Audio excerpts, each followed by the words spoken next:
목회서신 강좌 16번째 시간이 됐습니다. 오늘따라 바깥에서 공사를 하고 있어가지고 공사 소리가 좀 시끄럽긴 한데 뭐 공부하는 거야 뭐 상관없죠.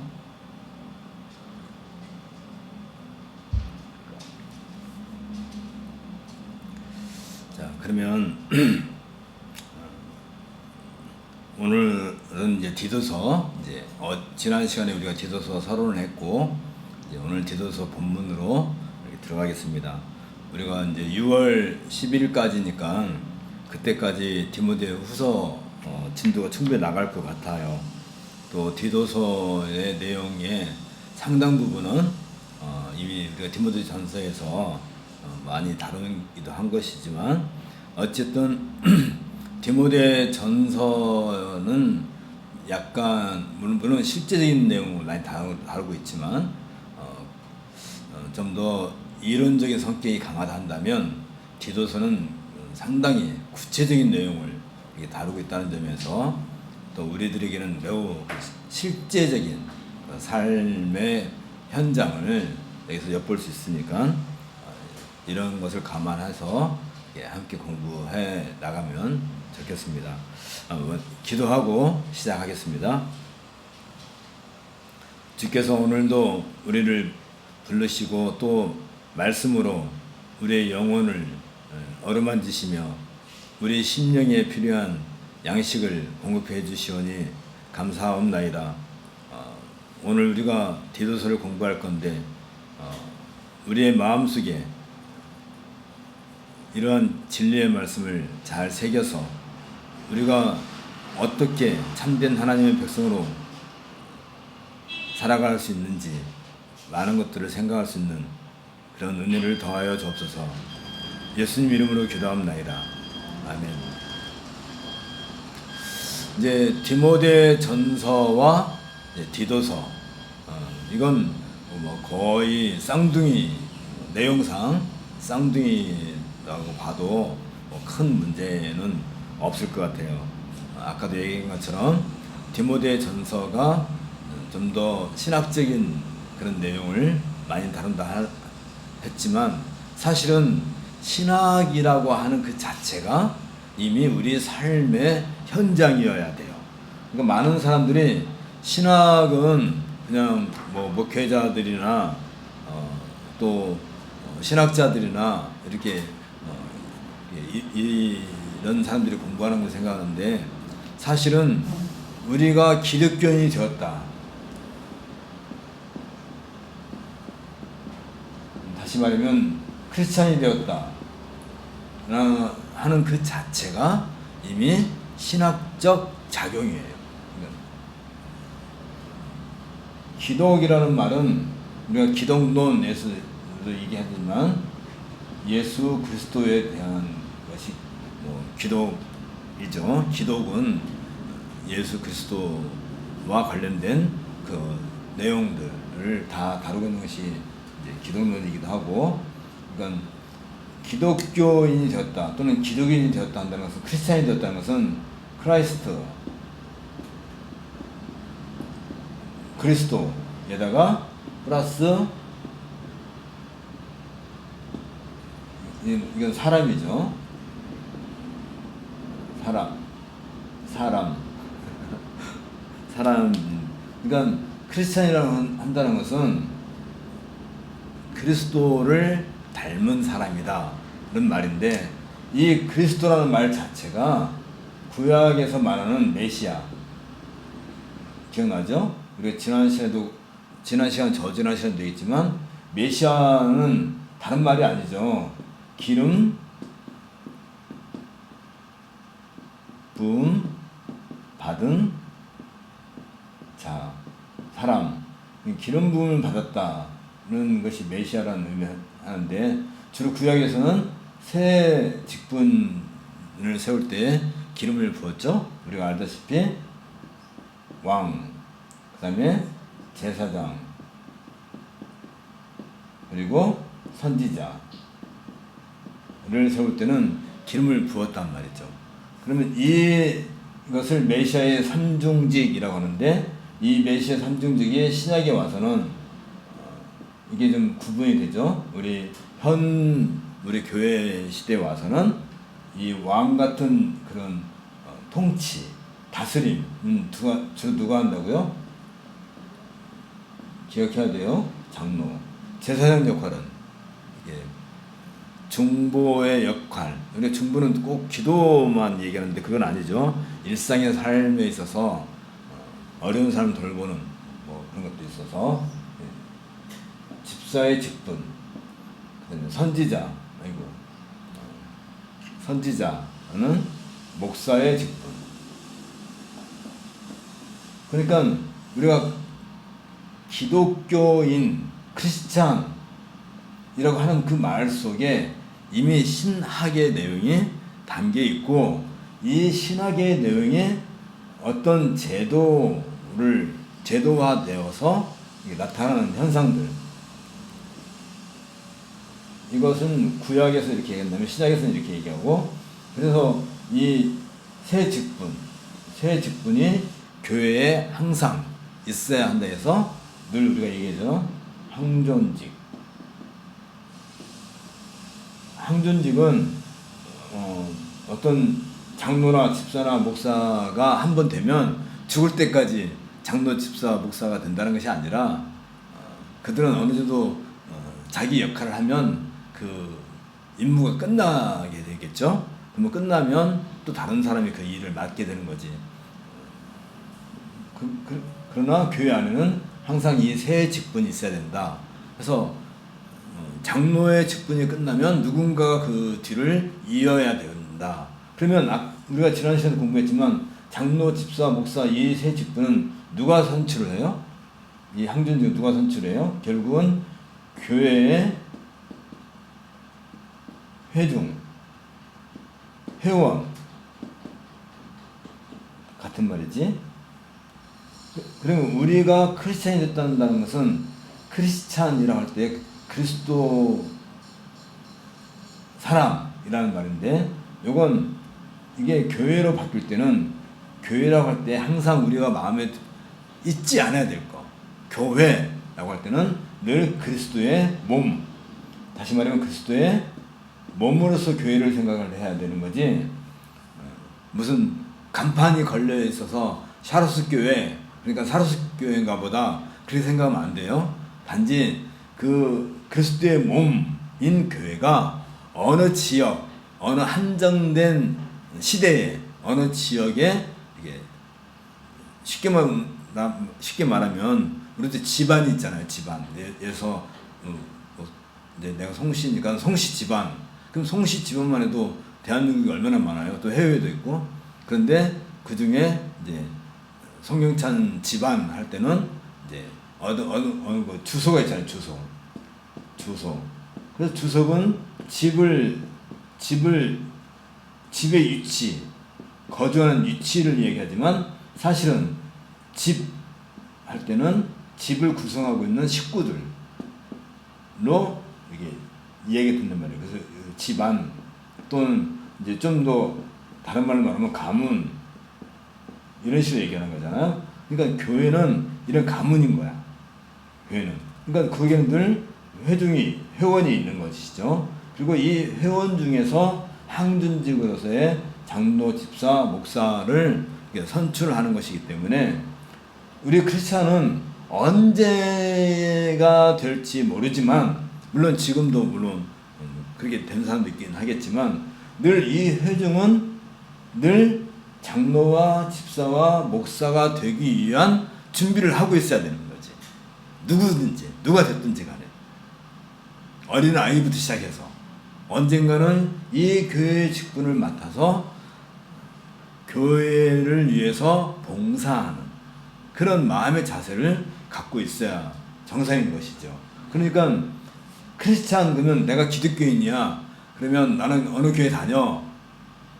그리고 예배에 참석하고 교인의 의무로서 연보를 내고, 또 교회의 필요에 따라서 뭐 이게 어떤 봉사도 하고, 그게 크리스찬이 아니라, 크리스찬이라고 한다면 그리스도의 몸인 교회의 회중으로서 언젠가는 항존직 중에 하나를 맡아서 봉사해야 될 사람이라고 하는 그런 의식을 내가 가지고 있어야 되는 것이지. 몇몇 사람만 그런 의식 갖고 있는 게 아니라 전부가 다 그런 생각을 하고 있어야 되는 거죠. 그러니까 이런 것 자체가, 이렇게 생각하는 것 자체가 신학적 사고 방식인 것이고, 그러면 이런 내용은 도대체 어디에 있습니까? 성경에 나옵니까? 할 때 늘 우리가 이런 부분에 있어서 늘 조심해야 될 것이, 성경에는 규정적 원리가 규정적 원리, 다시 말하면 구체적으로 제시한 원칙이 있는가 하면 많은 부분에서, 또 어떤 부분은 이 규정적 원리를 이해하고 또 이해한 부분을 가지고 하나의 신학적 작업, 이게 이제 신학적 작업이죠. 신학적 작업을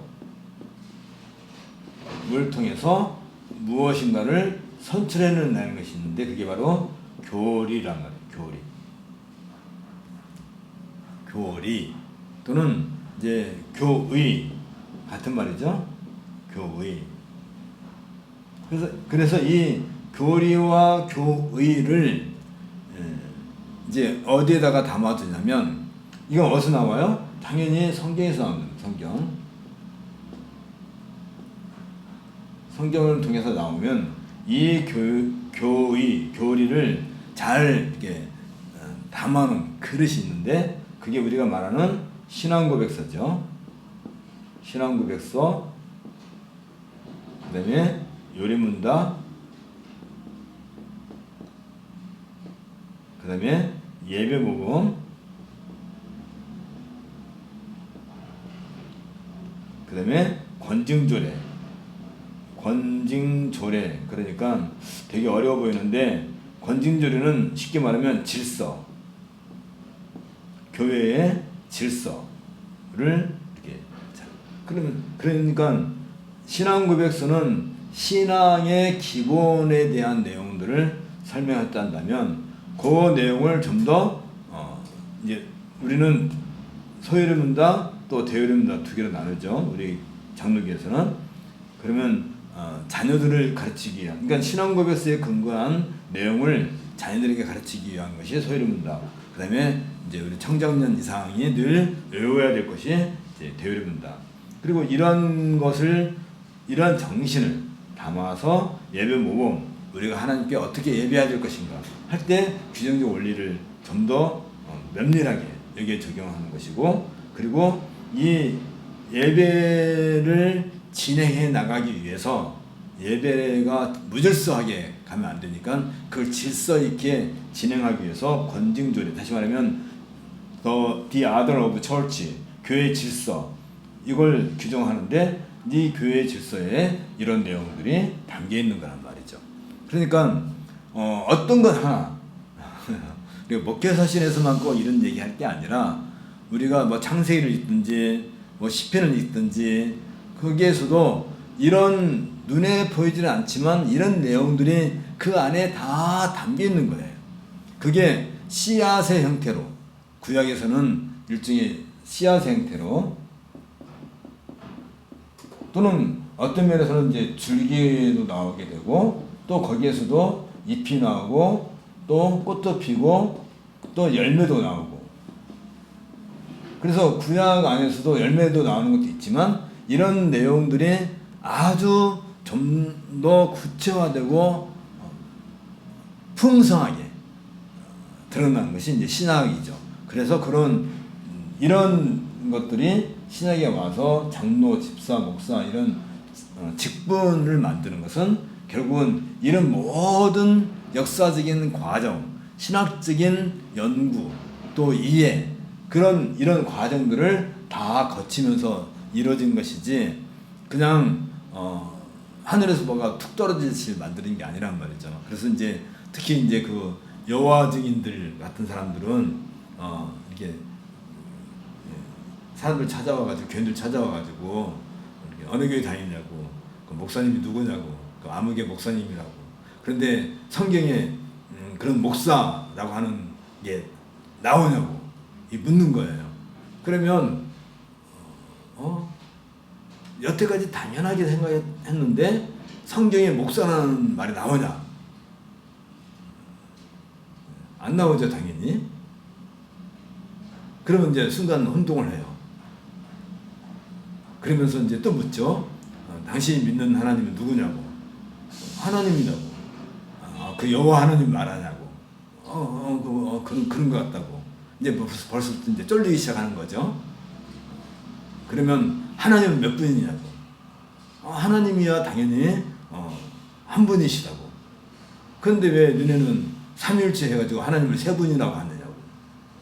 삼일체가 세 분을 얘기하는 거예요? 아니지. 근데도 그 사람들은 그렇게 생각하는 거지. 그래서 이제 공격을 하는 거지. 그럼 예수님도 하나님이냐고. 우리는 당연히 예수님도 하나님이다. 무슨 예수님이 하나님이냐고. 하나님은 한 분밖에 없다고 하지 않았냐고. 이렇게 얘기를 시작하게 되면 이게 이런 훈련, 이렇게 교육이 잘 안 되면 거기에 휘말려 들어가는 것이죠. 예수님은 하나님의 아들이시지, 다시 말하면 하나님의 아들이라고 하는 한 사람으로서 예수인 것이지 하늘에서 내려오신 그분이 아니다. 막 이렇게 공격을 하게 되고, 그래서 삼위일체를 부정하게 되죠. 성부, 성자, 성령이 한 하나님이다 하는 이 말이 성경에 기록되어 있지 않잖아요. 그렇게 명시적으로 기록되지 않지만 우리가 알다시피 예수님께서 요단강에서 세례 받으실 때 하늘에서 아버지의 음성이 들리고 성자이신 예수님이 그 자리에 계시고 성령께서 비둘기같이 그에게 임하시고 한 장소 한 시간대에 세 분이 같이 있는 것을 우리가 보게 되는 거잖아요. 근데 이걸 아무런 신학적인 그 이해 없이 그냥 그 본문을 읽는다 한다면 그냥 본문만 읽고 지나가는 것이지.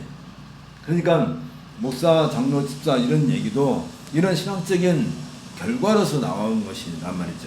그러니까 우리가 아까도 얘기한 것처럼 그냥 크리스찬, 기독교인이라는 말 한마디 속에 수많은 신학적인 내용들이 담겨 있는데 우리는 그런 것들을 전혀 관심을 갖지 않고 나 그냥 교인이야. 이렇게 인물, 사람 이렇게 뭐죠? 이게 회원 가입서 이런 거 쓸 때 종교는 무엇입니까? 난 개신교입니다. 그렇게 쓰고 끝나는 게 아니라, 그러면 내가 왜 이 이야기를 이렇게 장황하게 하냐면 여기에 세 직분, 다시 말하면 구약은 왕, 제사장, 선지자, 신약은 목사, 장로, 집사, 이 세 직분은 결국은 누구로부터 나오는 거예요? 메시아로부터 나오는 거예요. 이게 다 그리스도란 말이에요. 그리스도께서 이러한 방식으로 이러한 직분을 맡은 사람을 통해서 그리스도께서 어떤 일을 행하시는 거지. 어떤 일? 하나님의 선한 일. 하나님의 선한 일이라고 하는 것은 모든 사람들을 하나님 앞으로 이끌고 하는 그런 선한 일. 그러니까 이 교회 안에서 눈에 보이는 이 세 직분은 구체적으로 그리스도의 현현,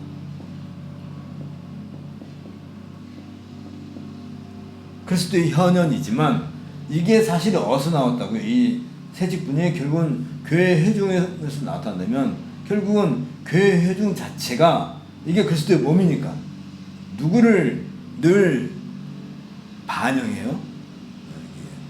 우리가 거울을 보면 거울 앞에 서 있는 내가 보이는데 그 보이는 내가 곧 누구의 현현이어야 돼요? 그리스도의 현현이어야 된단 말이죠. 그러니까 내가 거울 속에 있는 나를 볼 때 거기에서 누구를 만나냐면 그리스도를 만나요. 되게 얘기가 많이 이렇게 넘어간 것 같은데, 근데 내가 이 교회의 회집에 모였을 때 내가 만나는 장로나 집사나 목사를 통해서 사실은 그 아무개 장로, 아무개 집사, 아무개 목사를 만나는 게 아니라 그들을 통해서 일을 하고 계시는 그리스도를 만나서 위로를 받고 지도를 받는 것이지. 그러니까 내가 장로님의 지도를 받는 이유는 그 장로님의 아무개 장로의 그분이 나이가 많고 뭐 많이 알고 권세가 많아서 내가 그분에게 순종하는 게 복종하는 게 아니라 그분이 하고 있는 그 직분 자체가 그리스도의 통치 수단이라는 점에서 내가 그분의 말을 듣는 것이지, 목사의 말도 듣고 집사의 말도 듣고 하는 것이지. 그러니까 이런 의식을 갖지 않으면 우리가 직분자를 세울 때, 장로나 집사나 목사를 교회에서 선출할 때 그냥 그리스도의 이 일을, 통치를 구체적으로 구현하는 사람을 우리가 뽑아야 되는데, 무자격자, 자격이 없는 사람을 뽑게 되면 결국은 이런 거잖아요. 이제 뭐 옛날에는 뭐 그런 거 많이 있는데, 뭐 장로나 권사 투표할 때 있으면 생판 교회 안 다녔던 그 아무개 이제 장로 후보자의 사돈네, 팔촌네, 뭐 온 그 친척들이 다 나오는 거지. 표 하나 더 얻으려고. 또 권사 선출할 때도 마찬가지죠. 공동회에 참석하지 않았는데도 않던 그 애들이 어머니가 이제 권사 후보로서 이제 그 권사 투표할 때 세례교인 이상 다 참석을 할 수 있으니까 한 번도 공동회에 안 나왔던 그 서울에 가 있는 애까지도 내려오는 거지. 대학생까지도 내려오고.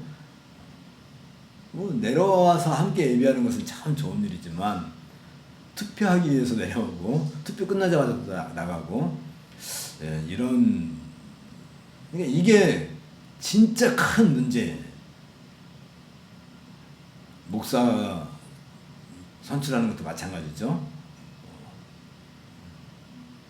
요즘은 목사를 이렇게 표현하면 정말 미안하지만 청빙한다 해가지고 뭐 이력서를 보고 학력을 보고 뭐 학위가 있는지 없는지 보고 뭐 활동을 보고, 그래서 교회가 마음에 드는 사람을 서류상으로 먼저 면접을 보고, 그리고 나중에 와서 뭐 설교 좀 부탁합니다 해가지고, 말은 부탁이지만 설교 시험을 보는 거지. 그런 식으로 목사를 선출해가지고 어떻게 하려고? 그 사람 뿌리를 어떻게 알고, 어디서 어떻게 자라가지고 어떻게 신학을 하고 어떤 인성을 가지고 어떤 성품을 가지고 있는지를 알 수가 없는 사람을 이력서 몇 장 보고 선출해가지고 뭐 그러죠. 목사 청빙위원회에서 이 서류를 해가지고, 그런 진짜 무책임한. 그럼 어떻게 해야 돼요? 가급적이면 그 교회에서 키워야지.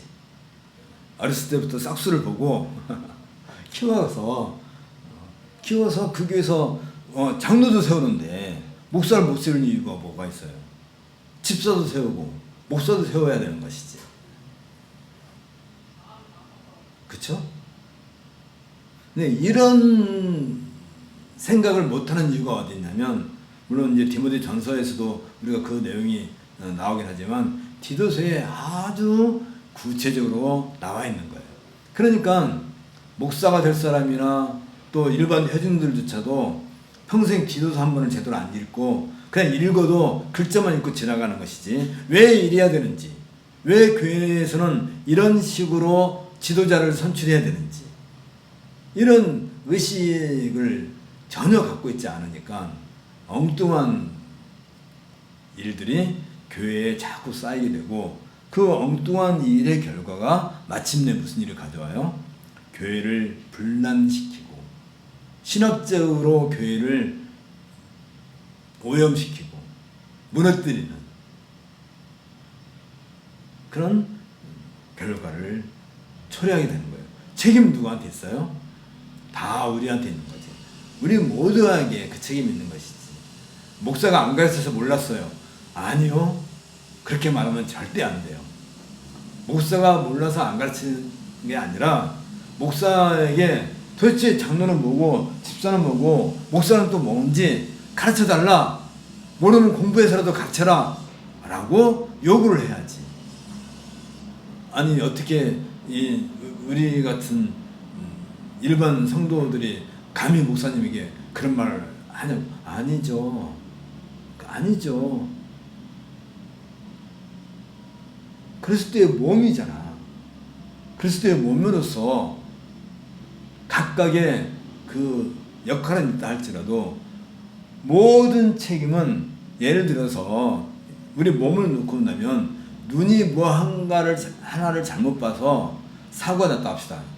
그런 일이 많이 있죠. 이렇게 운전을 하는데 분명히 붉은색 신호등이 딱 켜져 있는데 그동안 그 순간에 뭘 딴 생각을 했든지 아니면 뭘 딴 걸 보는 바람에 신호등을 못 보는 거예요. 그리고 지나갈 수 있잖아. 우리 순천에 있는 그 유명한 이 암흑의 여사님도 앞차가 가니까 그냥 따라가는 거지. 이렇게 좌회전 신호 기다리고 있다가 앞차 가니까 따라가는, 신호등을 안 보고 앞차만 보고 가는 거지. 그래서 사고가 나는 거죠. 그러면 눈이 잘못한 거예요? 손이 잘못한 거예요? 누가 잘못한 거야? 내가 잘못한 것이지. 내가 잘못했으니까 내가 책임을 져야 돼. 마찬가지예요. 회중으로서 누구 한 사람, 직분자 한 사람이 잘못하는 것은 전체가 책임질 일이지, 그건 당신이 일을 저질렀으니까 당신 혼자 책임져. 이건 교회에서는 없어요. 교회에서는 누구 한 사람이 책임질 일이 없어야 정상인 거지. 모두가 다 책임을 져야 되는 것이고, 모두가 다 의무를 갖고 있는 것이고, 모두가 다 함께 일을 하는데, 단지 어떤 절차라든지 어떤, 특히 이 세 직분은 어디에서 가장 많이 봉사하는 거예요? 예배에서 봉사하는 건데, 이런 일에 아주 잘 진행하기 위해서 좀 더 관심을 갖고 그 일을 하라는 그 직분자를 세우는 것이지, 사실은 이 회중들, 여기 있는 회원들 모두가 다 목사고 집사고 장로인 거예요. 기본적으로 다 그래야지. 그 중에 한 사람을 뽑는 거지. 그래서 옛날이 아니라, 그래서 우리가 초대교회 시대에 가룟 유다가 죽고 이제 11사도가 남았으니까 12사도를 채우자. 그래서 한 사람을 이렇게 선출하자 했는데 어떻게 했어요? 제비뽑기를 했단 말이에요. 누가 돼도 사도가 되는 거예요. 누가 돼도 사도가 될 만한 사람들이 다 거기 있는 거예요. 이건 놀랍지 않아요? 그들이 누구예요? 예수님을 평상시에 봤던 사람들이고, 예수님이 승천하면서 봤던 사람들이고, 예수님께서 내가 다시 오리라는 말을 들었던 사람들이고, 그들이 모였을 때 가룟 유다가 없으니까 이제 우리 중에서 한 사람을 선출하자 했을 때 그들은 기꺼이 제비뽑기를 한 거란 말이죠. 뭐 요즘처럼 투표를 한 것도 아니고 인기 투표한 것도 아니고 제비뽑기를 했어요. 그러면 우리가 생각할 때, 아니 그러면 물잔놈이 되면 어떡하지? 그건 내 생각인 것이지. 내가 잘못 생각한 것이지. 교회의 원리를 이해하고 있다면 교회 회원 중에서 누가 목사가 되든 집사가 되든 장로가 될 수 있는 그런 심력을 다 갖추고 있어. 이 말 하려고 지금 내가 이렇게 지금 30분 동안 하는. 그런 많은 교회 회원들은 전혀 자기는 그런 일에 상관이 없다라고 생각을 해요. 그러니까 이왕이면 교회에서 세례를 줄 때에 앞으로 목사 될 수 있는 사람, 집사 될 수 있는 사람, 장로 될 수 있는 그런 여건을 갖출 수 있는 사람들에게 세례를 주는 게 가장 좋고, 그러면 얼마나 좋겠어요? 그리고 그 중에서 목사 될 사람은 집사 될 사람을, 장로 될 사람을 교회가 좀 더 훈련하면 더 좋겠고, 그러니까 미안한 얘기지만 제비뽑기를 언제 하냐면 가급적이면 일찍 하는 게 좋겠지. 10년 뒤에 목사 될 사람을 지금 뽑는 거지. 그래서 다 모여가지고 앞으로 우리의 목사님이 10년 뒤에는 은퇴를 하시게 될 테니까 우리가 이 어려운 일을 막기 위해서 우리 중에 한 사람이 이 일을 해야 되지 않겠느냐. 그래서 제비 뽑기 하자 해가지고 제비를 뽑아서 누가 당첨되면 그 사람은 그때부터 죽으라고 목회자가 되기 위한 공부를 해야 돼. 그럼 너무 늦어. 사실 그래도 늦어요. 목사가 되려면 라틴어, 헬라어, 히브리어, 그다음에 뭐 외국어도 공부를 해야 되고, 왜냐면 많은 그 책들이 외국어로 되어 있잖아요. 물론 우리 한국어로 번역되어 있는 것도 뭐 없잖아요. 뭐 많이 있어도 그래도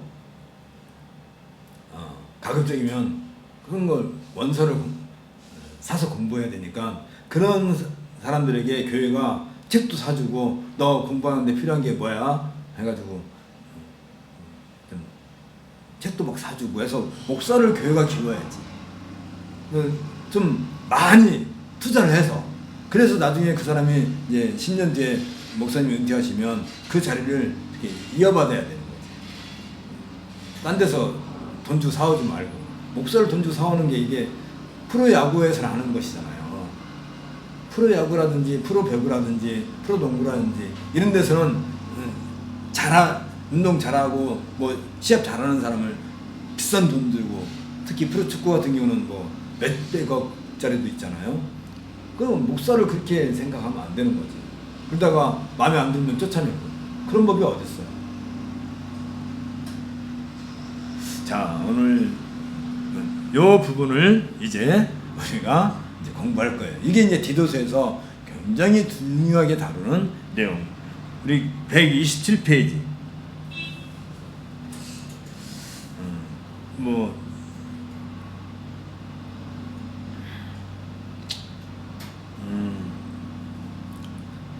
디모데는 에베소 교회를 섬기고 있었지만 디도는 장래가 매우 불확실한 그런 상황에서, 지금 우리가 알다시피 이 그레데 섬에서 이제 디도가 교회를 이렇게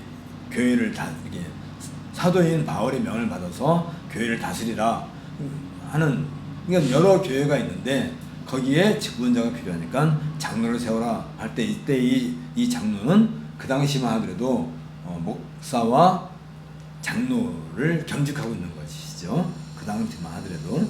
어쨌든 이런데 특별히 이제 강조해야 될 것 중에 하나가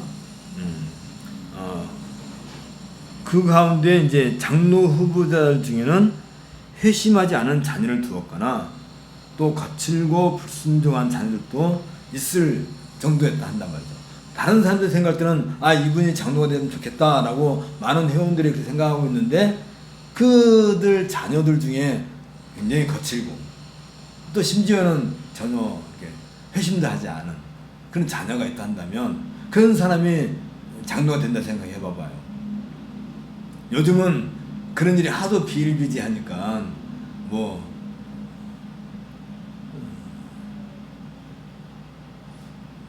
그러니까요, 항상 문제라는 것은 다른 데 있지 않아요. 원칙이 있으면 원칙을 지키면 돼요. 교통법규가 있으면 그냥 교통법규 지키면 되는 거예요. 헌법이 있으면 헌법을 따라서 살면 돼요. 그런데 늘 거기에서 유도리를 찾고 사람의 편의성, 우리의 편리를, 우리 교회가 앞으로 이렇게 예배당도 건축해야 되고 하니까 좀 재정적으로 많이 이렇게 힘을 쓸 사람이 필요하다. 그러니까 돈 많은 사람을 장로로 세우자. 이런 생각 자체가 하나님의 교회에는, 이 교회는 그리스도의 몸인데 회중들이 그런 생각하고 있는 그 자체가 이미 그리스도가 아닌 거예요. 그리스도에게서 나타나서는 안 될 일들을 하기 시작한다.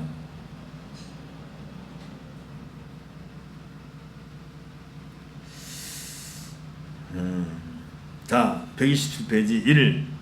사도의 복음과 교회의 계승.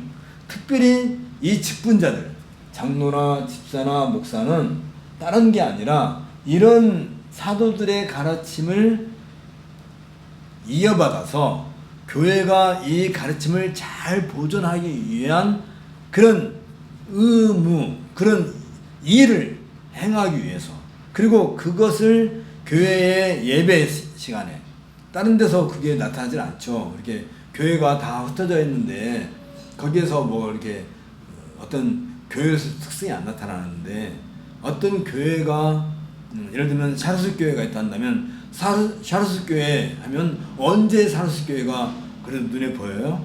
예배하러 모였을 때 가장 잘 드러나는 거잖아요. 그런 일에 있어서 그 예배 자체가 신학적이어야 되고, 그 예배 자체가 사도가 전해진 복음에 근거하고 있어야 돼. 그게 이제 이 얘기잖아요. 성경상 균형적 원리. 뭐 이런 거. 그러니까 이 모든 내용들을 이 직분자들에 의해서 구체화되고 실현되고 이행이 되게 하려면 가장 먼저 우리가 이해해야 될 것은 당연히 사도의 가르침이 무엇인가, 사도가 우리에게 뭘 전해줬는가 하는 내용을 먼저 다루는 것이죠. 이 얘기는 우리가 디모데 전서에서도 많이 얘기를 했어요. 그렇기 때문에 130페이지로 넘어갑시다.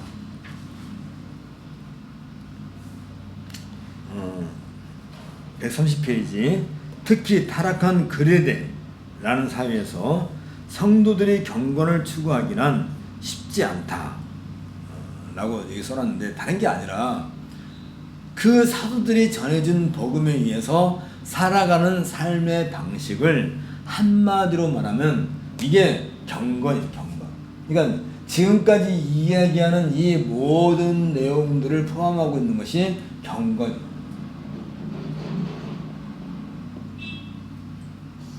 그러니까 목사, 장로, 집사를 세우는 그 일도 경건이고, 그 일을 하는 것도 경건 생활이고, 사도들이 전해준 복음에 따라서 이런 이해를 가지고 신학적인 자극을 통해서 하는 그 모든 것도 다 경건. 다시 말하면 크리스찬으로서 살아가는 그 모든 게 다 경건에 해당되는 거예요.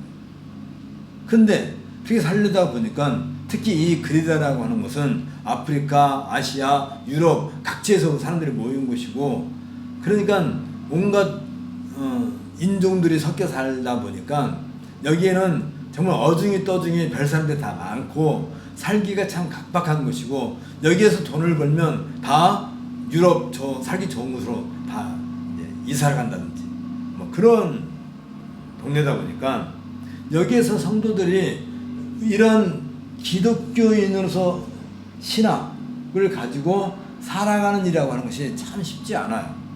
그런데 지금 우리는 어때요? 이렇게 살기가 쉬운가요?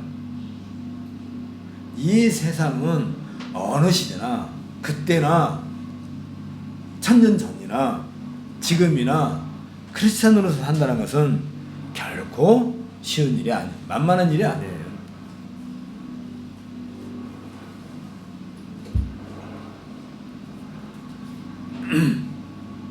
이 첫 번째 단 보면 어느 시대든 어느 곳이든 성도들이 살기 쉬운 때와 장소는 없습니다. 때문에 성도들은 영생에 대한 소망을 가짐으로써 진리의 지식을 한층 더 쌓아 나가야 합니다. 그러니까 이 경건에는 항상 무엇이 따라와야 돼요? 경건은 진리가 따라와요. 진리. 그리고 또 하나 있지. 경건에는 그리고 이 진리가 뭘 가져오냐면 영생에 대한 소망을 가져오죠. 그러니까 이 복음 자체가 우리가 말하는 그 복음 자체가 다른 게 아니고 진리는 곧 뭐예요? 영생에 대한 얘기랍니다. 영생. 이게 다 복음이라. 이 모든 내용이.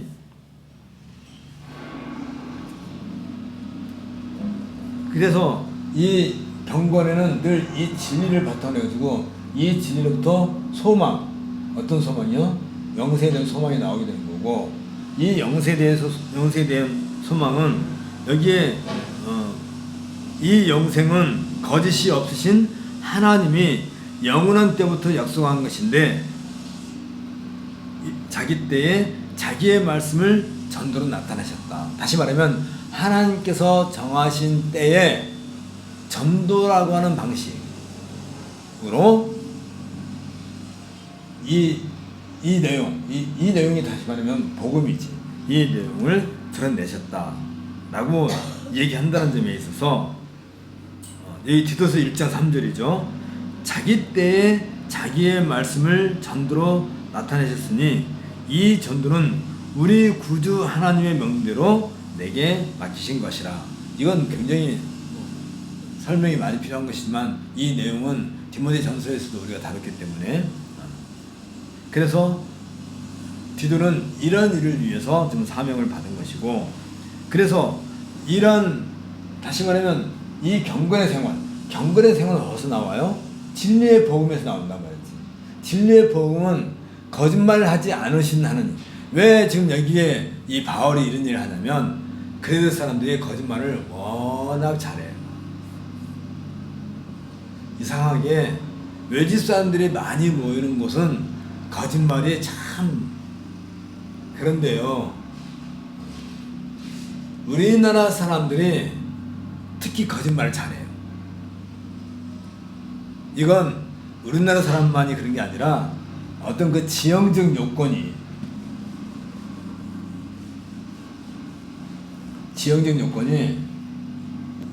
중국,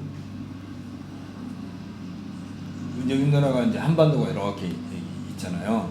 여기 이제 일본이 이렇게 있고 뭐 대만이 이렇게 있고 한다면, 이 대륙하고 섬 교두부 역할을 하잖아요. 지금은 이제 뭐 많이 단절됐지만 옛날에는 이게 그냥 뭐 국경이 뭐 이렇게 지금처럼 이렇게 확실치 않았으니까 이렇게 자주 왔다 갔다 한단 말이죠. 우리나라 사람 또 만주에 많이 가고 중국 본토도 많이 가요. 이게 교류가 많지. 대만 여기 있으면 안 되네. 이건 제주도고 대만은 여기 있네. 이게 어쨌든 간에.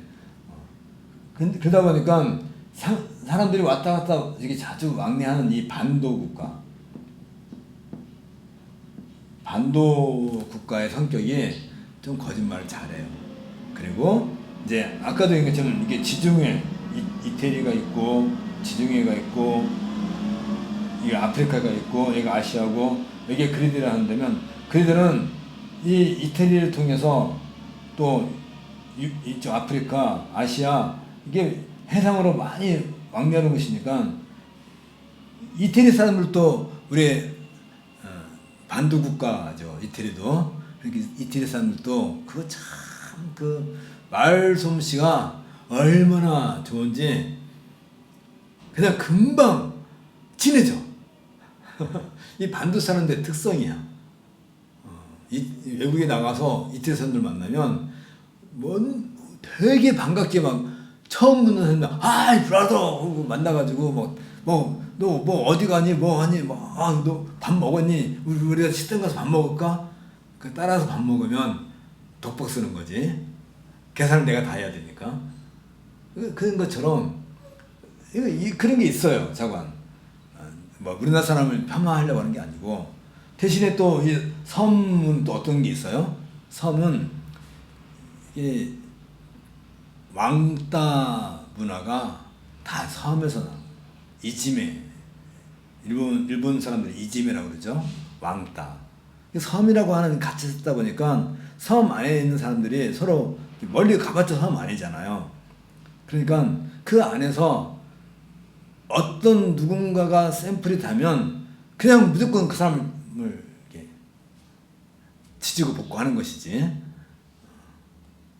우리나라가 그래도 반도 국가다 보니까 좀 아까 말한 것처럼 좀 이렇게 남들에게 친절하고 또 좀 거짓말도 좀 이렇게 많이 하고 그러지만 왕따 문화는 없었는데, 이게 이제 남북 분단이 되고 이제 남한에 고립이 되다 보니까 그렇죠?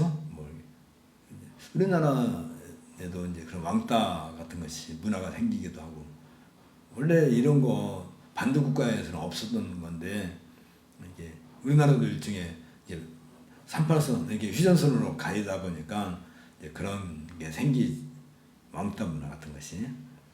그러면 대륙은요. 대륙 사람들은 화풍이 얼마나 센지 몰라. 화풍이 세죠. 또 비단장수 왕서방 하면 진짜 화풍이 세죠. 그런 얘기 하자는 게 아니라 이제 그레데 사람의 특성을 얘기하다 보니까 이 그레데 사람 특성을 얘기하다 보니까 이게 나온 거예요. 그래서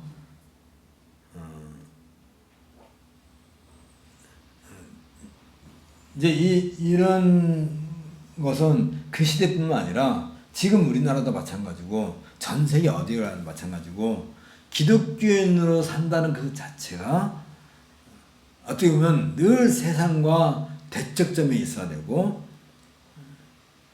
그렇죠? 우리가 이 세상에서 견딜 수 있는 것은 유일한 것은 복음이 아까 말한 것처럼 거짓말하지 않는 하나님께서 신실하신 하나님께서 우리에게 약속해 주신 바로 그거 어떤 거예요? 영생에 대한 소망.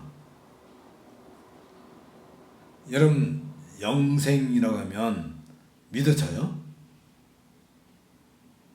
과연 영생이 있을까요? 우리는 하도 교회에 다니다 보니까 그런 것이 익숙하니까 당연히 그렇게 생각할 수 있지만 일반적인 사람들한테 너 죽고 난 뒤에 천국을 가든지 지옥을 가든지 영원히 살 거야 라고 얘기한다면 다들 정신이 어떻게 돌지 않았냐 라고 할 정도로 요즘 사람들은 전혀 그런 데 관심도 없고 그저 이 현실에서 어떻게든지 잘 먹고 잘 살자 하는 거잖아요. 땅값이 막 오르고 부동산 집값이 막 오르는 이유가 뭐예요? 이 땅에서 잘 먹고 잘 사자는 거예요. 마태복음에서 6장에서 예수님은 뭘 얘기해요?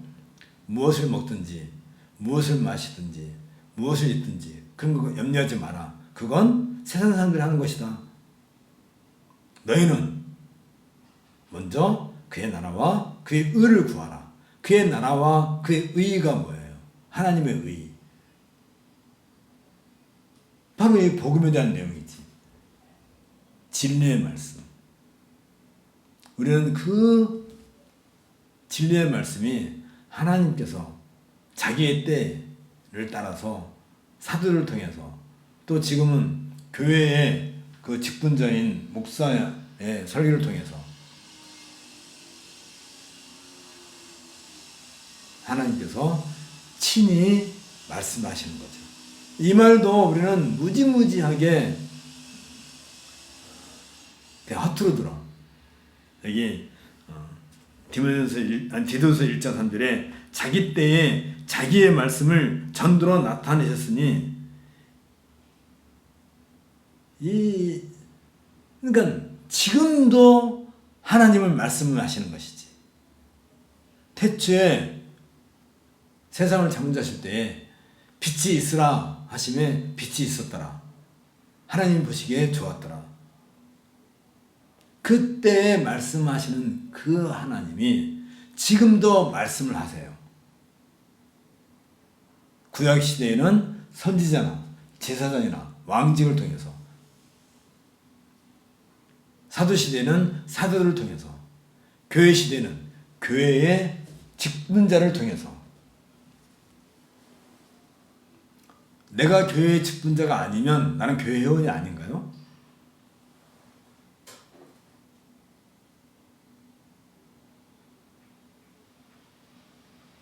다시 말하면 하나님은 지금 이 시대에 나를 통해서, 말하면 교회 회원을 통해서도 말씀하시는 거란 말이지.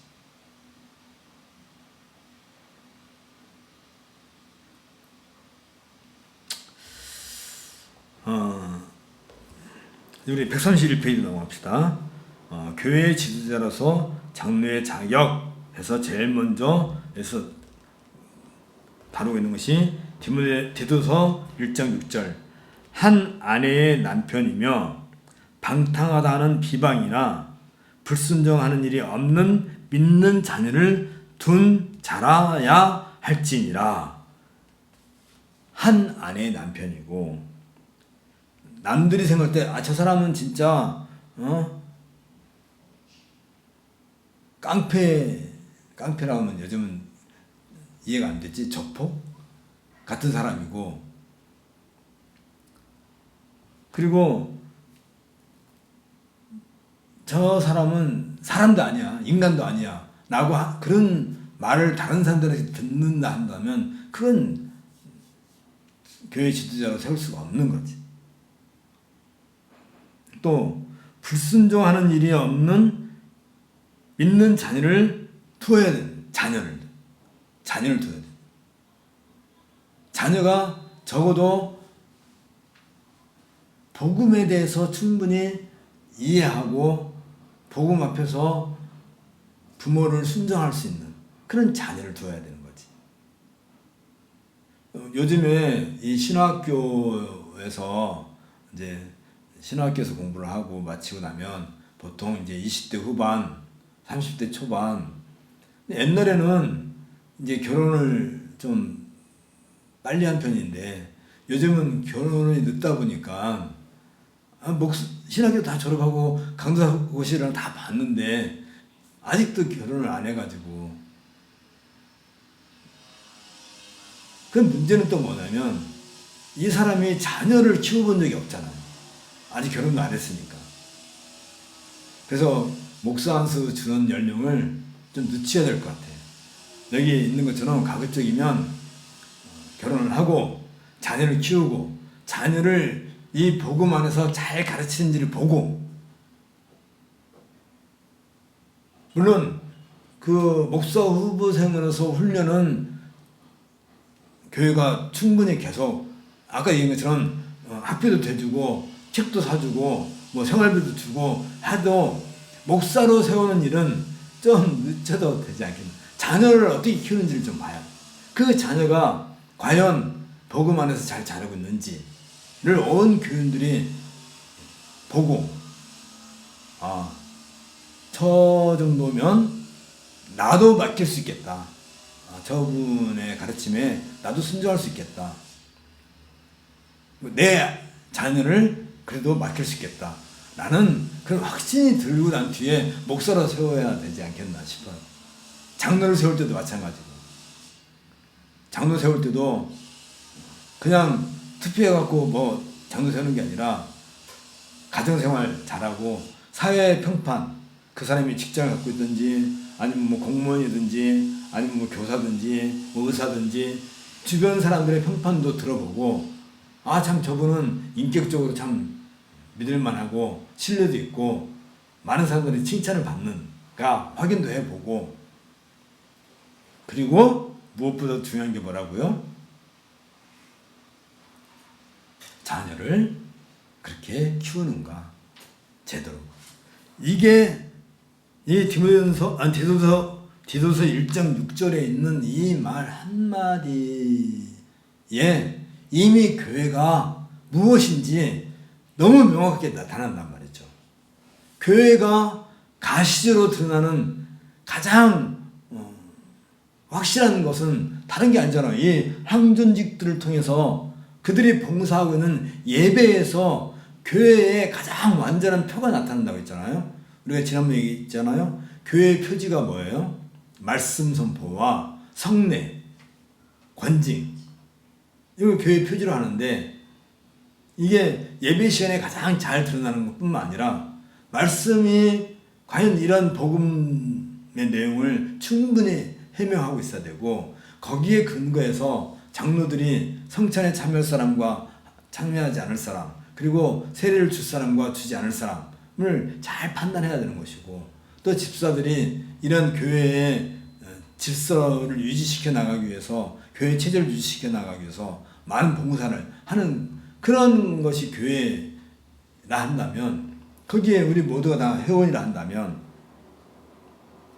다시 말하면 여기에 디도서 1장 6절에 있는 한 아내의 남편이고 방탕하는 그런 비방이나 그런 것이 없어야 돼, 그런 말을 듣지 않아야 되고, 또 불순종하는 일이 없는 믿는 자녀를 또 두어야 된다 한다면,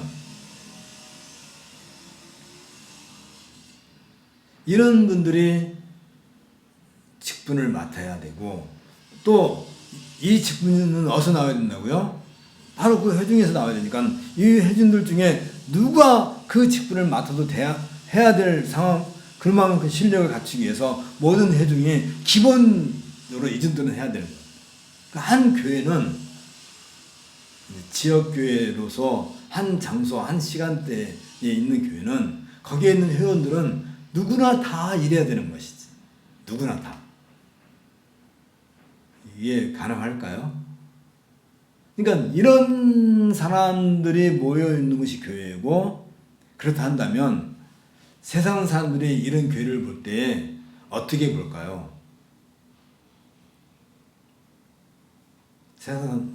만일 세상 사람들이 이런 교회에 대해서 이야기를 듣게 되고 소문을 듣게 되면 사람들은 어떻게 생각할까요? 개독교라고 부를까요? 이런 사람들이 있었죠. 언제? 안디옥 교회가 생겼을 때, 안디옥 교회는 헬라파 유대인들이라든지 또 이방인들이라든지 이런 사람들이 모여서 교회를 만들었는데, 아직 그때만 하더라도 거기에는 직분자도 없었어요.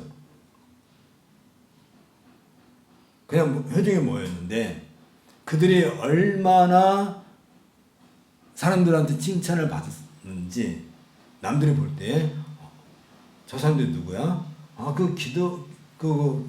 그리스도를 따르는 무리래. 아, 그래? 크리스찬이야? 그래서 크리스찬이란 말이 그 안디옥 교회 회중들을 통해서 크리스찬이란 단어가 만들어졌잖아요. 예루살렘 교회에서도 그런 일이 있었죠. 예루살렘 교회에서 성도들이 날마다 모여서 떡을 떼고 기도하고 말씀을 가르치고 연구하고 하는 모습이, 당시 예루살렘의 유대인들밖에, 물론 이방인도 있었지만 주로 유대인들이 있었는데, 그 유대인들이 볼 때만 해도 도대체 저 무리들은 도대체 뭐야? 왜 우리랑 달라? 왜 우리는 아브라함의 후손이고 할례를 받고 음식절기를 지키고 안식일을 지키고 하는데 저 사람들은 도대체 뭐야? 왜 우리랑 다르지? 도대체 뭐지? 오히려 그 기독교인들을 보고, 똑같은 유대인이에요. 예루살렘 교회는. 그들도 할례를 받는 사람들이고, 그들도 율법을 갖고 있는 사람들이고, 그들도 성전에 가서 제사도 드리는 사람들이고, 절기 때마다 안식일을 지키는 사람인데, 그럼에도 불구하고 안식 후 첫날 따로 모여서 기도하고 떡을 떼고 말씀을 공부하고 하는 그 모습이 너무나 달라. 어떻게 달라? 그게 경건성이에요. 그 경건. 우리 유대인들이, 그러니까 그 당시 예루살렘의 유대인들이 갖지 못하고 있는 무언가가 있는 거예요. 어떤 능력이 있는 거예요. 다이나믹한 그런 에너지가 있는 거예요. 듀나미스, 권능이 나타나는 거예요. 아, 설교를 이렇게 해야 되는데, 내가 평상시 설교를. 아, 그래야 이게 사람들이 은혜를 받는데.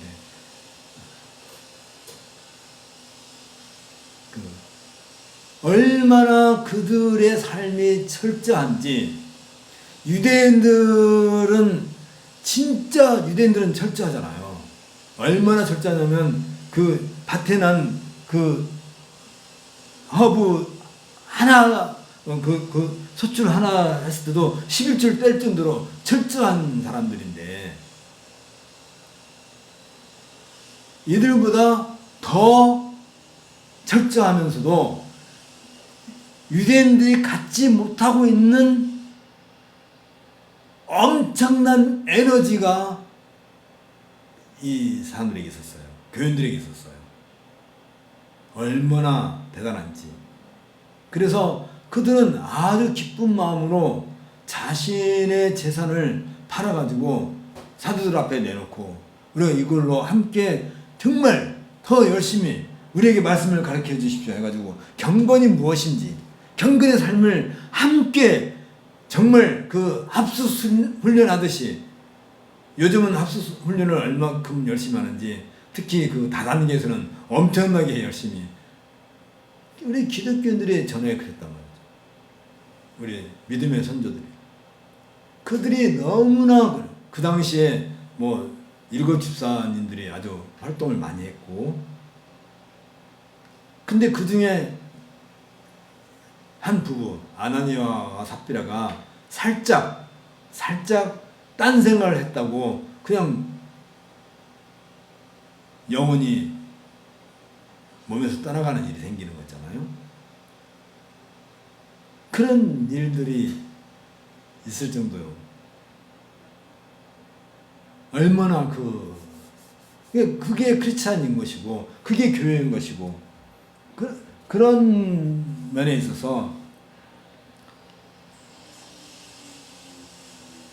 방탕하다 하는 비방이나 불순종함이 없는 믿는 자녀를 둔 부모여야 한다는 것을 본다면 참 대단한. 직분이라고 하는 것은 우리 성도들의 거울이에요. 그러니까 한 교회의 그 경건의 모습을 보려면 가장 먼저 누구한테 나타나겠어요? 직분자들에게 나타나겠지. 목사, 장로, 집사에게 나타나겠지. 우리 사도습교회를 예를 들면 우리 사도습교회의 경건의 모습을 가장 먼저 찾을 수 있는 사람은 당연히 목사, 또 말만 권사, 말로만 권사. 우리는 뭐 권사라는 제도가 없으니까. 또 우리 각각 교인들 한 사람 한 사람이 어디에 있든지 어느 장소에 있든지 거기에서 나타나는 거란 말이죠.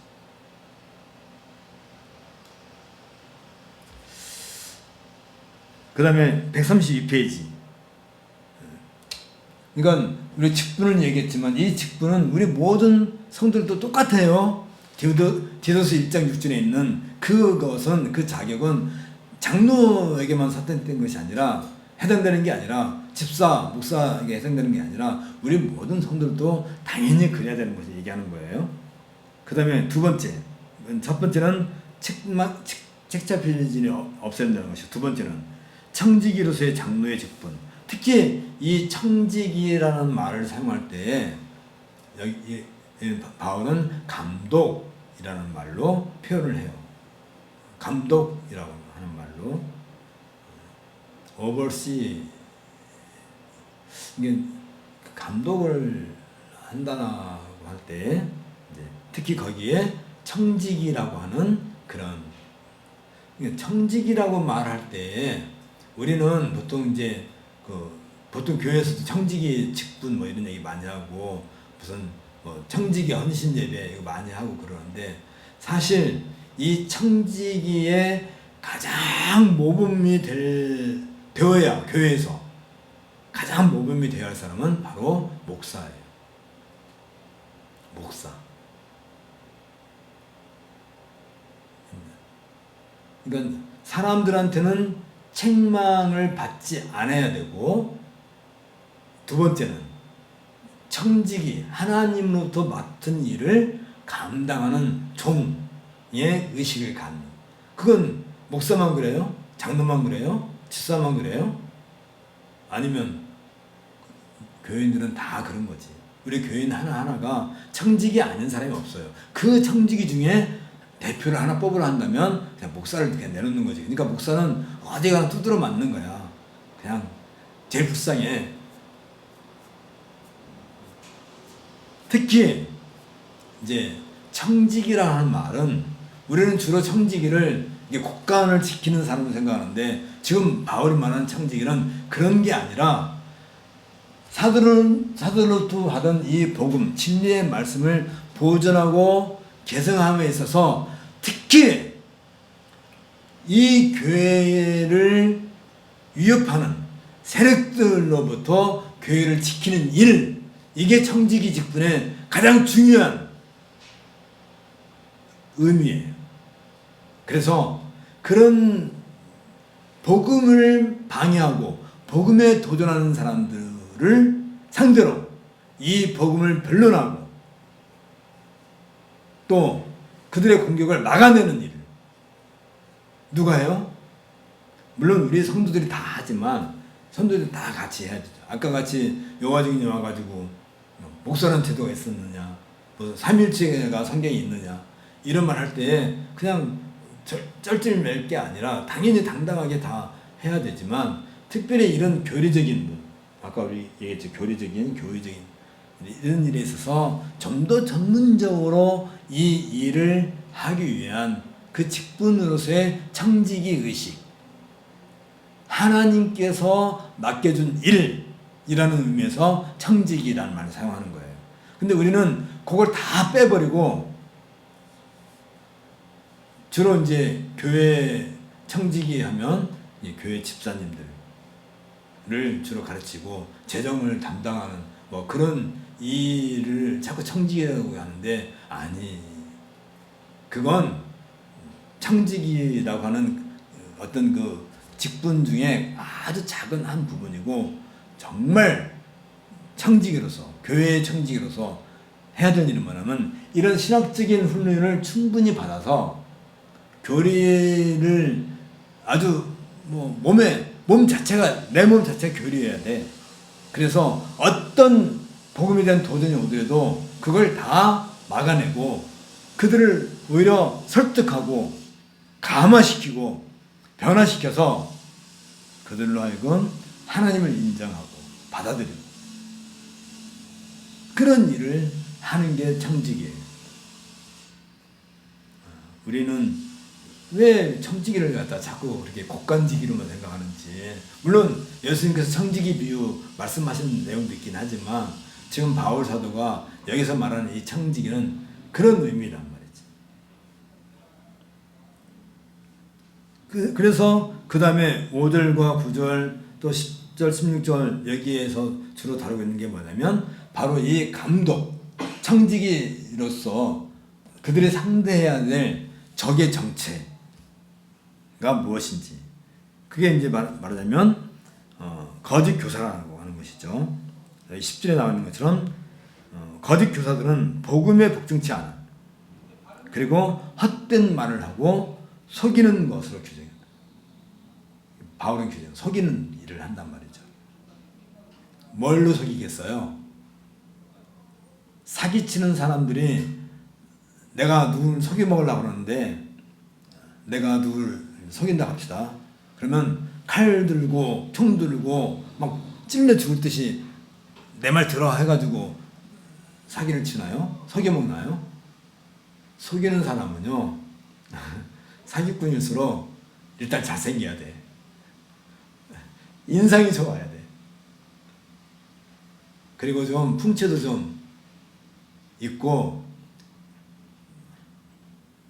비싼 반지 몇백만 원짜리, 시계도 몇백만 원짜리, 양복도 몇백만 원짜리 다 이렇게 갖추고 누가 봐도 아, 저 사람은 진짜 호인이고, 그 평상시에 밥을 얼마나 잘 사주는지 몰라.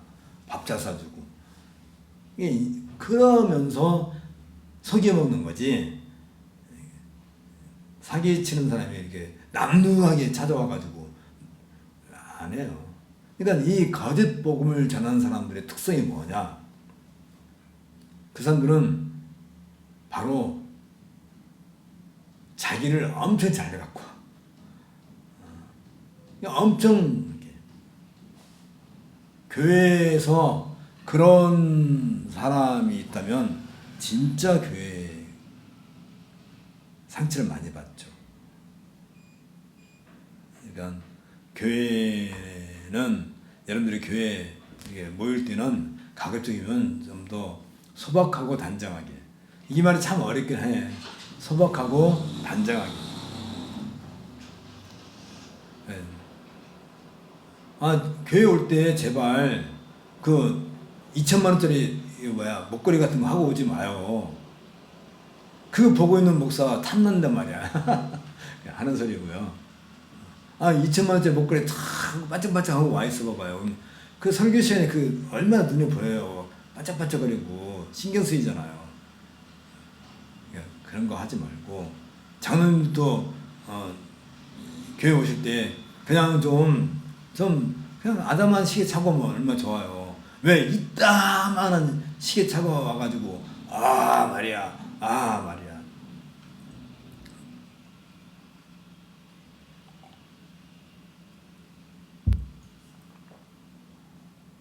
이건 좀 다른 얘기고요. 그러니까 거짓 교사들의 가장 잘하는 방식이 사람을 속이는 건데 늘 그들은 자기를 엄청나게 단장을 잘.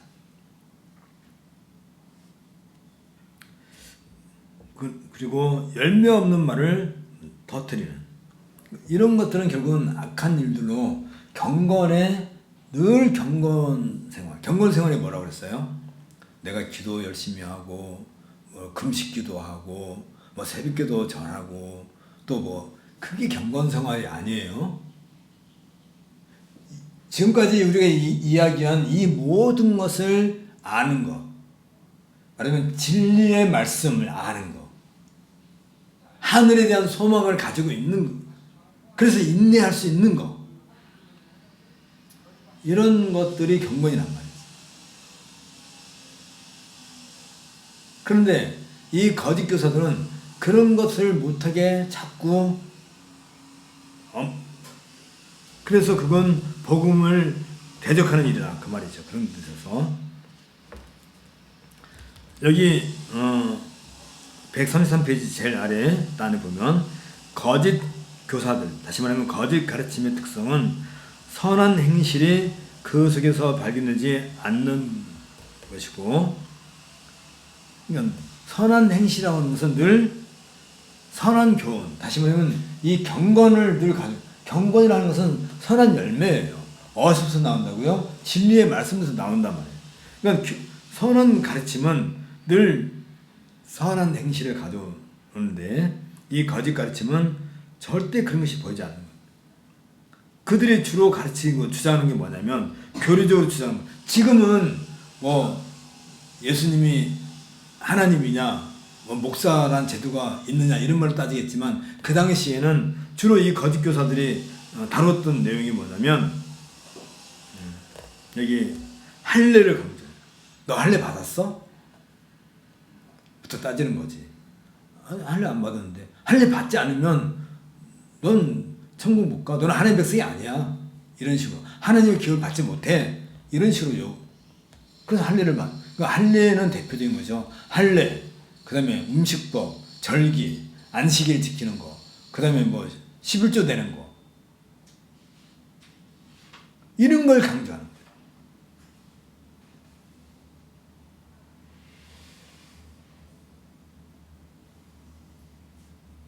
교회가 이런 걸 지금도 강조하고 있다면 그건 거짓 교회죠. 말이 나왔으니까 그렇지. 11조라고 하는 제도는 구약에서 레위인들을 나머지 11지파가 레위인들은 따로 기업이 없으니까 그들의 생활을 나머지 11지파가 책임지기 위해서 10분의 1씩 거둬서 내라는 얘기지. 신약에 와서는 어떻게 바뀌었어요? 우리가 힘써 연보를 해가지고 그 연보를 가지고 지금 당장에 직업도 없고 물려받은 유산도 없고 힘든 사람들을 돌보는 일을 하는 거잖아요. 이미 바울 사도가 예루살렘 교회가 그렇게 힘들 때 이방 그 교회들로부터 연보를 모아서 예루살렘까지 가져가려고 했던 이유가 뭐라고 그랬어요?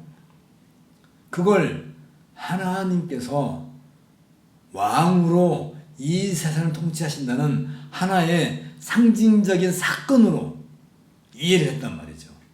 다시 말하면 지금 우리 교회에 성도 중에 어려운 사람이 있는데 우리들이 평상시에 연부를 모아서 그 사람을 돕는 것은 하나님께서 우리 각 사람을 그렇게 돌보신다는 사건인 거예요.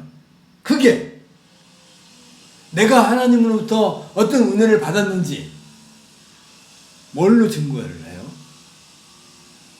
다시 말하면 그런 걸로 증거를 하는 거지. 이게 이해가 잘 됐으면 좋겠어요. 그러니까 11조를 내라는 게 아니라 11조라고 하는 그 제도를 강조하면 안 되고 하나님께서 한 사람의 백성조차도 결코 무책임하게 놔두지 않는다 하는 일을 누가 하는 거라고요? 우리 교회가 하는 거야. 다 서로 십시일반 힘을 모아가지고. 그러면 내가 하나님께 은혜 받았다는 게 뭐냐면 내가 그 일을 하고 있다는 거예요. 하나님께서 나를 통해서 그 일을 하시고 있는 거잖아. 그게 은혜야. 그게 은혜야, 그게.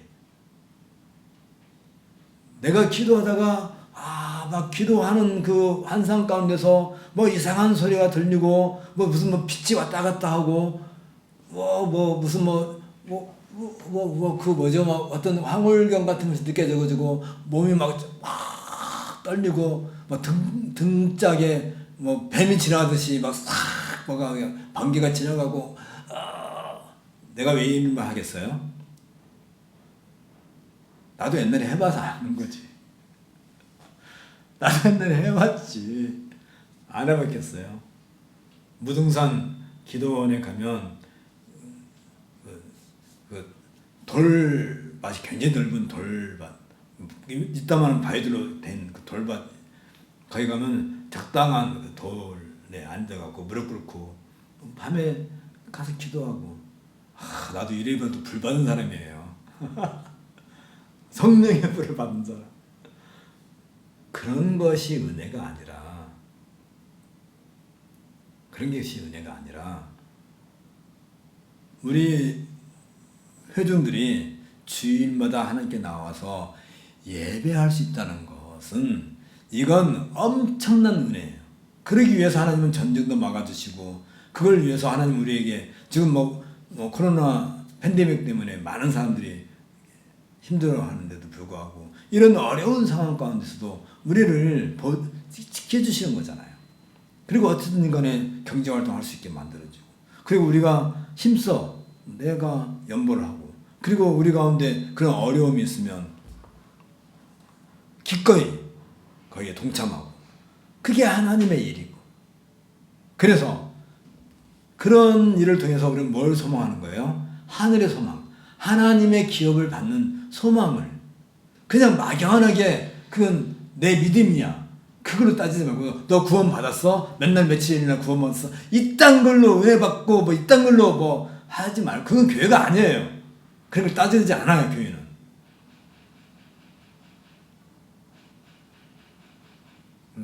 하늘의 소망을 갖고 나에게 어떤 어려움이 있더라도 인내해서 그걸 참아내는 것 자체가.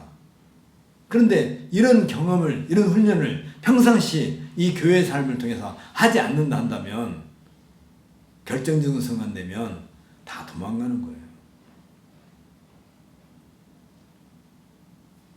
거짓 가르침은, 그게 바로 다 거짓 가르치는 거지.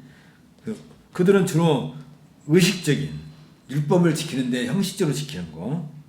또 허탄한 신화라는 것은 뭐 우리 조상 아브라함이 그랬는데, 우리 조상 아브라함 무슨 강을 건너서 오고 무슨 그 쓸데없는 족보라든지 이런 걸 자랑하지 마. 그리고 이제 이 당시에 보통 이제 그 그랜데스, 어느 시대나 마찬가지잖아요. 어느 시대든지 경건의 생활을 한다 그러면 가장 먼저 생각하는 게 뭐냐면 금식. 내가 경건 생활을 하려면 금식부터 해야지. 3일 작정 금식기도. 내가 잘 알고 있는 에스더라는 이름을 갖고 있는 사람인데, 가끔마다 금식 기도를 잘해요. 새벽 기도도 잘 나가고. 물론 그 나쁘다고 하는 건 아니에요. 필요에 따라서 금식도 하고 뭐 새벽 기도를 하든 금요 철학 기도 하든 그게 나쁘다는 건 아닌데 그렇게 하지 않으면 안 된다라고 하기 시작하면 이건 문제가 달라지는 것이지. 내가 기쁜 마음으로 하는 것은 그건 얼마든지 권장할 일이지만 그러나 너 그렇게 하지 않으면 넌 하나님 백성이 아니야 라고 할 때는 이게 이제 문제가 되는 거예요. 이게 이제 이단이 되는 늘 그렇지만 이러한 거짓 교사들의 가르침은 믿음의 열매인 선행이라고 하는 것은 다른 거 아니에요. 경건 생활 자체가 선행이에요. 그래서 이제 아마 그 주로 유대인들이 이런 것을 교회 유대주의자들이 이런 걸 강조하다 보니까 바울은 그들을 할례당이라고 말을 해요. 그러면서 이제 여기 134페이지 넘어갑시다. 그들의 그 품성, 이 그들의 품성을 보면 우리 신자의 품성이 무엇인가 이렇게 비교가 되는 것이죠. 여기 1장 12절에서 항상 거짓말쟁이이며 악한 짐승이며 배만 위하는 게으름쟁이다. 배만 위하는 게으름쟁이라는 것은 다른 말이 아니고 자기 배만 부르면 돼요. 남이야 먹든지 말든지 신경 쓸 거 없고 옆에 사람이 굶어 죽든 말든 나만 배부르면 된다. 내 배가 내 신이야.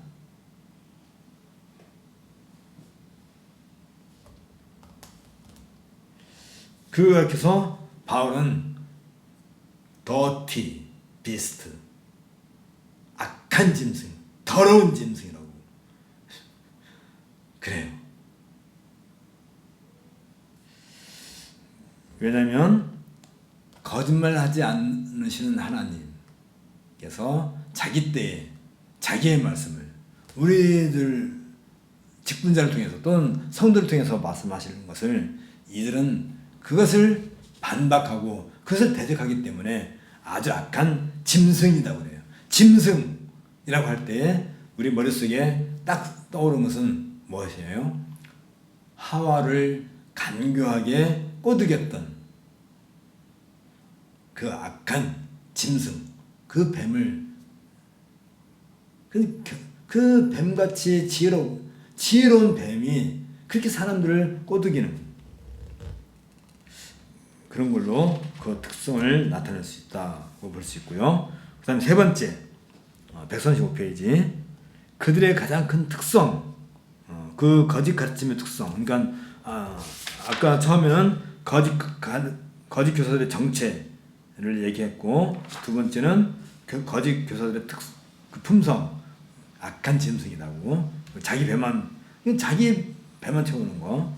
세 번째는 그들의 특성, 거짓 가르침 특성은 예수님께서 이미 마가복음 7장 8절에서도 얘기하셨는데 바울은 고린도서 2장 22절에서 이 얘기를 했죠. 너희가 하나님의 계명은 버리고 사람의 유전을 지키느냐 하는 것이 거짓 가르침의 특성이라고 하는 거죠. 그래서 여기 디도서 1장 15절 가운데 깨끗한 자들에게는 모든 것이 깨끗하나 더럽고 믿지 아니하는 자들에게는 아무것도 깨끗한 것이 없고 오직 저희 마음과 양심이 더러운 거다. 결국은 그들의 양심이 더럽고 그들의 마음이 더럽고 그렇기 때문에 그들이 하는 것은 겉으로 보기는 화려하고 마치 그 사기꾼들은 밥 먹으러 갈 때 5,000원짜리 비빔밥 요즘 비빔밥이 얼마야? 짜장면 이런 거 안 먹어요.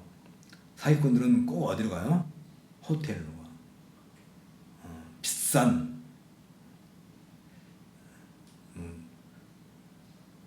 내가 먹어본 것 중에 제일 비싼 건 10만 원짜리였는데 10만 원짜리는 비싼 거 아니죠? 호텔 가면 훨씬 더 비싼 거 많죠. 그거 한 번 먹고 나면 그냥 영혼에 녹아가지고 그 사람이 하는 말은 다 진짜같이 들려. 옛날에 이런 얘기 또 하면 시간 가네. 옛날에 합동측에 그러니까 합동측이 분리되기 전에 아주 고약한 목사님 한 분 있었는데 그분은 자기를 조금이라도 이렇게 싫은 소리 하는 사람이 있으면 무조건 모텔 호텔로 모시고 가. 자가용으로 딱 끌고 그래서 비싼 뷔페 다 사서 드시고 그 다음에 어디 가냐면 그때 워커힐 호텔에 유명한 게 하나 있었어요. 터키탕. 딱 가서 좀 편히 쉬었다 오시라고 터키탕을 딱 모시. 자기는 안 들어가고 그 사람만 들어. 나중에 결산 나오는 그 당시 돈으로 30몇만 원. 그럼 30몇만 원짜리는 터키탕 요금이 뭐 10만 원을 하는데 30몇만 원이 왜 나왔겠어요? 특별 서비스를 받으신 거지. 그럼 그게 평생 적수예요. 에이, 이런 얘기 하는 게 아니야. 그들은 여기 16절에 하나님을 인정을 해요. 하나님이라고 해요, 항상. 그런데 절대로 복음에 순종하지 않고 또 이 선한 행실, 경건 철저히 배격하고 자기들만을 추구하는 아주 그래서 바르지 같은 놈들이라고 바울은 그렇게 말을 해요. 그래서 그들을 가리켜서 바울은 복종치 아니하는 사람이다 라는 말로 이 복종치 않기 이 말은 하나님의 말씀을 복종치 않는 사람이라는 이 말은 하나님으로부터 버림받은 사람이다는 뜻이에요. 같은 뜻이에요. 버림받았단 말. 자, 이제 디도서 1장에서 우리는 이제 거짓 교사들의 그 성격, 성품이 무엇인지 얘기했는데 왜 이 얘기를 하죠? 이 앞에 뭘 얘기했어요? 감독의 또 장로의 또 성도의 기본적인 성품과 극적인 대조를 하기 위한 거죠. 그리고 특히 감독은 누구를 상대해야 돼요? 바로 이 거짓 교사들. 그 사람들 말은 기가 막히게 마치 혀에 꿀 발라놓은 듯이 말을 하기 때문에 웬만한 사람들이 다 넘어가지만 그걸 분별하고 그들을 감화시키고 해야 될 일을 누가 해요? 청지기, 교회의 청지기. 다시 말하면 요즘 말로 말하면 목사, 그리고 신학교 교수들, 그리고 참 목사와 신학교 교수들이 말로만 달콤한 얘기하는 것 하지 말고 정말 이런 진리에 입각해서 우리에게 그런 모범을 보여야 될 거예요. 그런데 그들만 그러면 끝나는 게 아니라 우리 모두도 역시 동일한 위치에 있다. 왜? 나도 언젠가는 그 일을 해야 될 사람이에요. 언젠가는 여러분들도 교회 항준직에 부름을 받아서 난 여잔데요. 아니라니까요. 한 아내의 남편이면 내 남편이 그 일을 하는 데 있어서 나도 한 몸으로서 거기에 참여하는 거라니까요. 변명할 여지가 없어요. 나는 아직 어린데요. 아니, 너가 20년 뒤에 그를 해야 된다는 이 말이죠. 30년 뒤에 해야 된다는 얘기지. 그러니까 지금부터 훈련을 쌓라는 거지.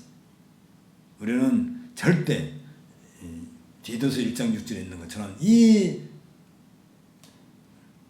원리를 아무도 회원이 한다면 아무도 여기에서 벗어날 수 없어요. 여기에서 벗어나면 그게 거짓 교사요, 거짓 가르침이에요. 디도서 1장을 이렇게 공부했습니다. 함께 기도하겠습니다.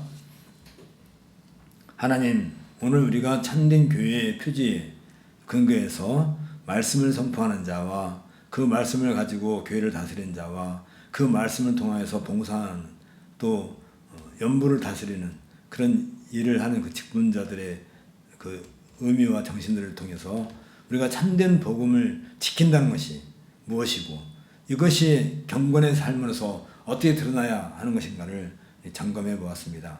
이것과 달리 이 세상은 얼마든지 우리를 공격하고 우리를 아프게 하고 우리를 무너뜨리게 할 터인데 이런 일들에 대해서 우리가 어떠한 어려움과 고난이 온다 할지라도 하늘의 소망을 가진 자로서 인내를 가지고 그들을 이겨내고 단단하게 복음을 지켜내는 그들은 믿음의 용사로 우리가 거듭나고 살 수 있도록 은혜를 내려주옵소서. 예수님 이름으로 기도합나이다. 아멘. 수고했습니다. 다음 주에 또 열심히 공부하고 이제 우리 이광수 권사님은 이제 미국에 이제 손녀딸 수지를 보러 이제 가셔야 되니까 이제 미국에서 이제 함께 공부하면 되고 우리가 이 한 생명에 태어나는 것은 메시아이신 예수님께서 이 세상에 오시는 것과 똑같은 것은 물론 아니지만 그런 의미를 늘 갖고 있는 거예요. 그 아이가 나중에 얼마나 하나님 나라를 위해서 귀하게 쓰임받을지 모르는 거잖아요. 우리도 그렇게 쓰임 받아야 하겠지만 그 한 생명의 탄생에 대해서는 우리가 누가 됐든지 간에 교회 회원으로 한 자녀가 탄생할 때는 우리는 기꺼운 마음으로 즐거운 마음으로 크게 축하를 했으면 좋겠어요. 수고했습니다. 다음 주에 뵙겠습니다.